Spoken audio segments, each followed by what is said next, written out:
गोष्टीला अंदाजे 24 वर्ष होऊन गेली, 24-25 वर्ष होऊन गेली, ज्या वेळेला माझ्यावरती सामाजिक बहिष्कार लादला गेला समाजाकडनं. आणि ह्या गोष्टीची तक्रार घेऊन मी पोलिसांकडे गेलो, पोलीस स्टेशनला. गेल्यावरती तिथे माझा रितसर अर्ज दिला. साहेबांनी अर्ज वाचला आणि मग समोरच्या पार्टीला बोलवलं गेलं, म्हणजे समाजातल्या काही लोकांना, प्रतिष्ठित लोकांना तिथे बोलवलं गेलं. आता बोलवलं गेल्यावरती मी पण तिथे गेलो. मी गेल्यावरती मी सकाळी 8:30-9 वाजता पोलीस स्टेशनला जाऊन हजर झालो.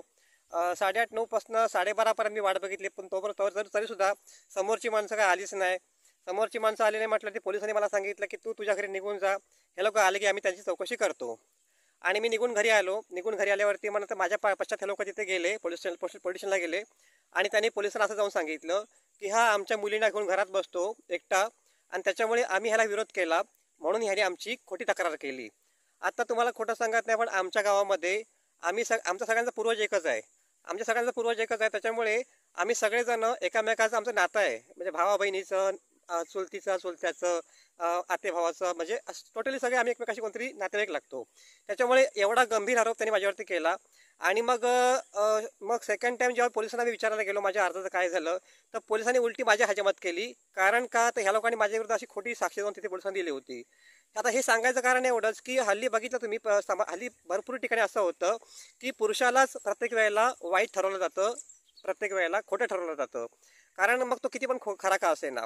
आता विषय हा सांगायचं कारण एवढंच की हल्ली बघतो मी की एखाद्या महिलेने तक्रार केली ना की समोरचा पुरुष हा म्हणजे योग्य आहे की अयोग्य आहे हे ठरवल्याशिवाय त्याला मारहाण केली जाते, त्याच्यावरती आरोप केला जातो, त्याच्यावर गुन्हा लादला जातो.